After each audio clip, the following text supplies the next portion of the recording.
Good morning students.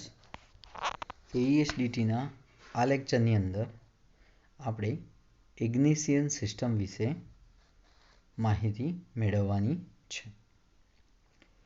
આકૃતિમાં પ્રથમ સ્લાઇડમાં ઇગ્નિશિયન સિસ્ટમનો બ્લોક ડાયાગ્રામ દર્શાવ્યો છે.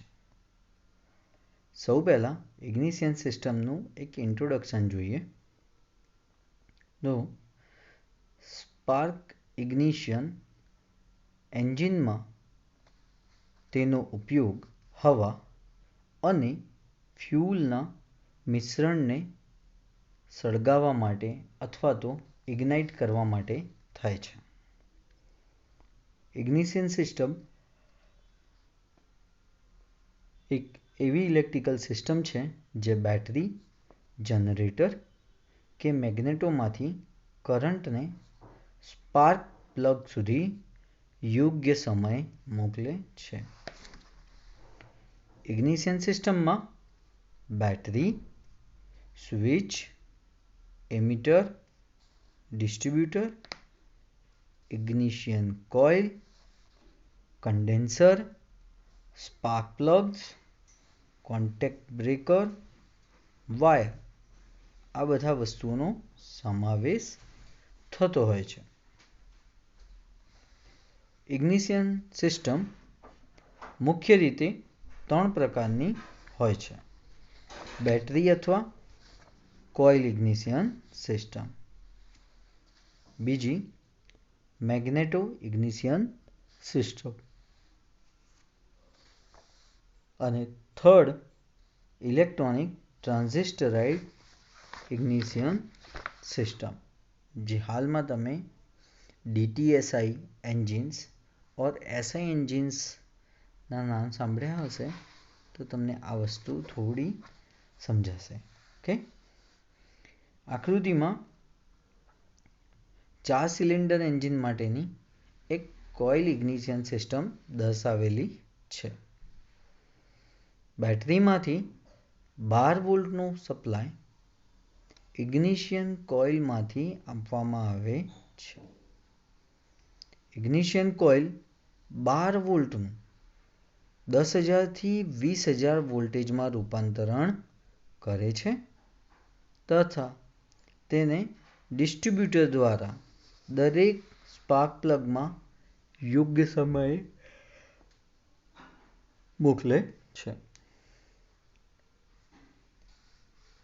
મેગ્નેટો ઇગ્નિશનમાં બેટરીના સ્થાને મેગ્નેટ્સનો ઉપયોગ કરી વોલ્ટેજ ઉત્પન્ન કરવામાં આવે છે અને તે વોલ્ટેજીસ ઇગ્નિશન કોઇલમાં આપવામાં આવે છે.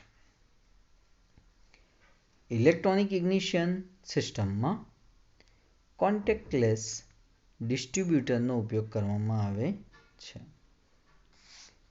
કોઈપણ ઇગ્નિશન સિસ્ટમને મેન્ટેનન્સની જરૂર પડતી હોય છે, માટે સમયાંતરે તેના ભાગોમાં થતો ઘસારો અથવા તે ખરાબ થવી જરૂરી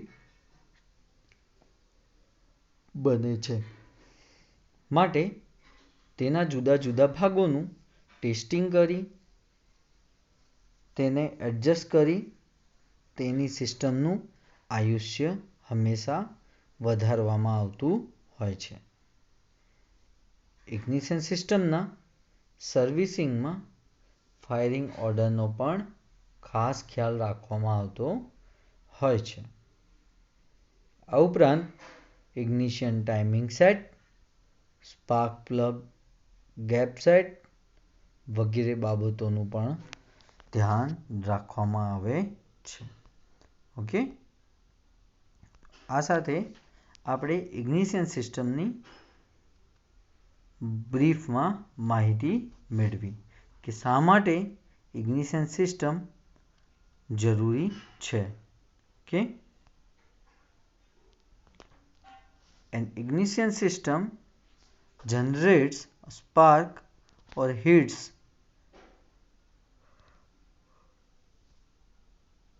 of an electrode to a high temperature to ignite a fuel air mixture in spark ignition internal combustion engines, oil-fired and gas-fired boilers, rocket engines, etc. કે ઇગ્નિશન સિસ્ટમ એટલે કે શું કે એવી સિસ્ટમ કે જે સ્પાર્ક જનરેટ કરે. શા માટે? તો કે હાઈ ટેમ્પરેચરે ફ્યુલ અને એરના મિશ્રણને ગરમ કરવા માટે ઓકે જે સ્પાર્ક ઇગ્નિશનની જરૂર પડે છે બરોબર તેને ઇગ્નિશન સિસ્ટમ તરીકે ઓળખવામાં આવે છે જે ગેસ ફાયર્ડ બોઇલર્સ, રોકેટ એન્જિન્સ તથા ઓઇલ ફાયર્ડ એન્જિન્સની અંદર યુઝ થતા હોય છે. ત્યારબાદ જોઈએ ડિફરન્ટ ઇગ્નિશન ફેલિયર્સ. જુદા જુદા ઇગ્નિશન સિસ્ટમના ફેલ થવાના કારણો. એન્જિન બરાબર ન ચાલતું હોય અથવા એર ફ્યુલ મિશ્રણ અને સારું કમ્પ્રેશન રેશિયો હોવા છતાં જો યોગ્ય સમયે સારું સ્પાર્ક ન થાય તો એન્જિન ચાલુ થશે નહીં. ઓકે દરેક ઇગ્નિશન સિસ્ટમમાં પ્રાઇમરી સર્કિટ આપેલ હોય છે જે સેકન્ડરી સર્કિટમાં સ્પાર્ક ઉત્પન્ન કરે છે. યોગ્ય સમયે સ્પાર્ક પ્લગ પર તે સ્પાર્ક પહોંચવો જોઈએ. Okay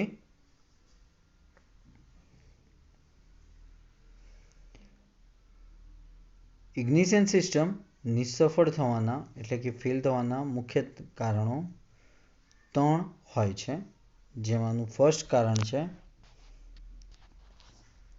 loss of energy in primary circuit. Primary સર્કિટમાં થતો લોસ. બીજું છે loss of energy in secondary circuit. અને થર્ડ ચેન્જ ઓફ ટાઈમ અથવા ટાઈમ બદલાઈ જવાથી પણ આ વસ્તુ બનતી હોય છે.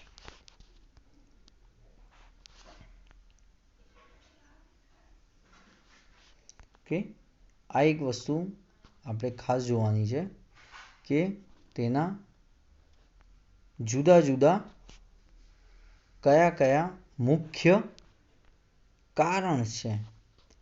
Engine quick checking of ignition system. Ignition સિસ્ટમનું તરત જ કઈ રીતે તમે ચેકિંગ કરી શકશો? તો સૌથી પહેલા આપણે તેની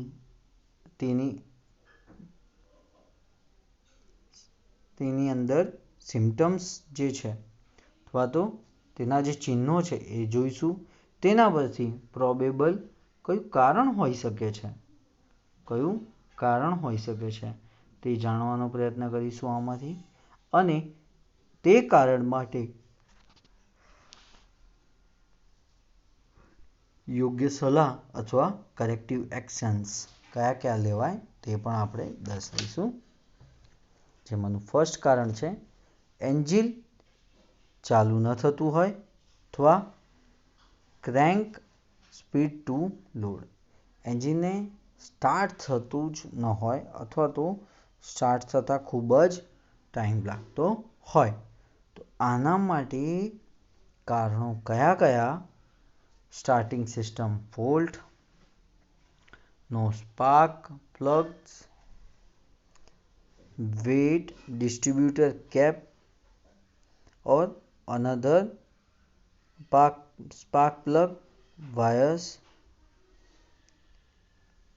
weak coil જે પણ કોઇલ હોય તે કોઇલ વીક હોવી,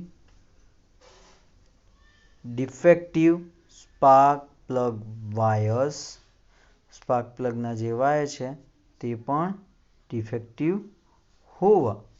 ઓકે જો સ્પાર્ક પ્લગના વાયર જ ડિફેક્ટિવ હશે તો ચાર્જ ત્યાં સુધી પહોંચશે નહીં. Faulty hall sender or coil power stage. Then incorrect ignition timing એ તો છે જ. Second last engine mechanical failure. તો એન્જિન ચેક કરવું જોઈએ. ફ્યુલ સિસ્ટમ ફોલ્ટ, સીધા ફ્યુલ સિસ્ટમ. ઓકે, બાકીનાનું પ્રોબેબલ કરેક્ટિવ એક્શન જોઈએ. સ્ટાર્ટિંગ સિસ્ટમની અંદર ફોલ્ટ હોય તો ઇલેક્ટ્રિકલ સિસ્ટમ ચેક કરો.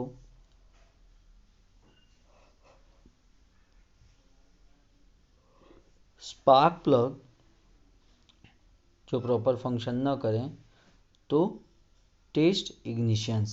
અગેન એવું બને નહીં કે ટોટલ સિસ્ટમમાંથી બધા સ્પાર્ક પ્લગ એકસાથે ગયા હોય. ઓકે, ત્યારબાદ wet distributor cap and spark plug wireless. તો એના માટેની રેમેડીઝ છે remove cap and wires, dry and reinstall the things. Okay, ત્યારબાદ test and replace is needed. જ્યાં પણ તમને લાગતું હોય કે વીક કોઇલ છે તો તેના માટે તમારે જો બદલવી હોય તો તમે તેનું ચેક કરો અને ચેકિંગ કર્યા પછી તેને તરત જ બદલી નાખો. ઓકે, એન્જિન મિકેનિકલ ફેલ્યોર છે, તમે તેના માટે એન્જિન જોવા માટેની અથવા સજેશન્સ આપી શકો છો. Check and adjustment of timing, જો ટાઈમિંગ સાથે કંઈ લેવા દેવા હોય તો તમે તેના માટે ચેક શબ્દ પણ વાપરી શકો છો. ઓકે, ત્યારબાદ છે engine starts but runs out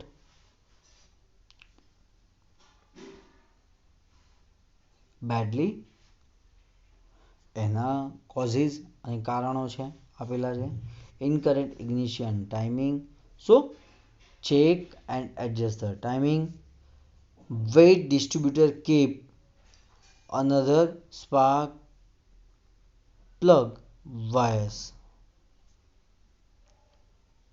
Remove the caps and wire dry.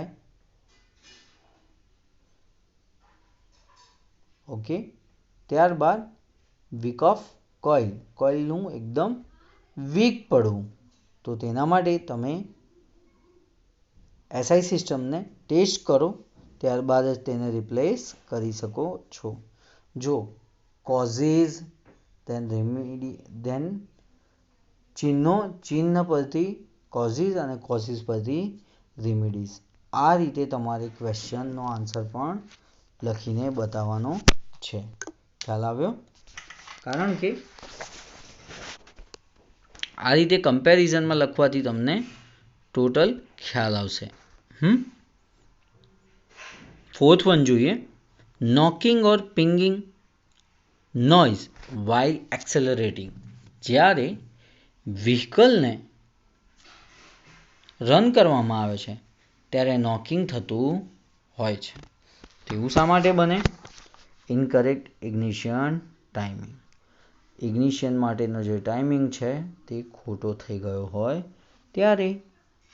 તો check and adjust timing. Last જોઈએ, નોકિંગ ઓર પિંગિંગ નોઇઝ વાઇલ એક્સેલરેટિંગ. કે એક્સેલરેટ કરો ત્યારે જ નોકિંગ થવું, તો તેના માટે faulty centrifugal advance mechanism, test and replace.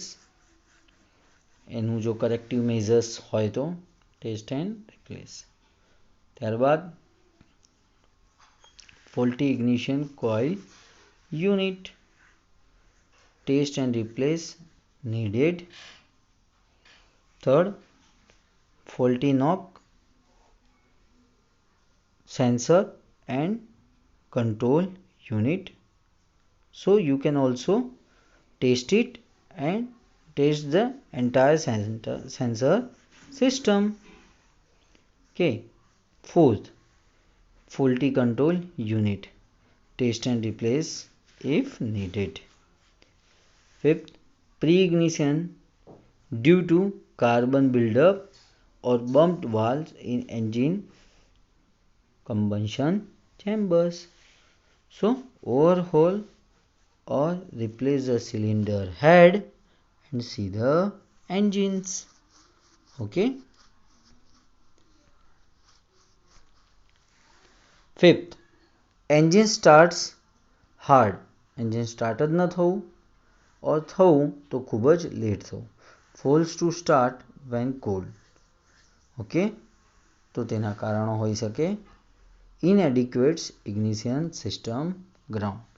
પૂરતા પ્રમાણમાં ignition system ગ્રાઉન્ડ થઈ ગયેલી હોવી જોઈએ. તો તેના માટે install additional group strap. Okay, then you can use it. તો આટલા અલગ અલગ પ્રકારના ચિહ્નો, તેના કારણો અને તેના રિમેડીઝ અથવા કરેક્ટિવ મેઝર્સ આપણે ઇગ્નિશન સિસ્ટમના જોયા છે. આજના લેક્ચર માટે આટલું જ. Thank you.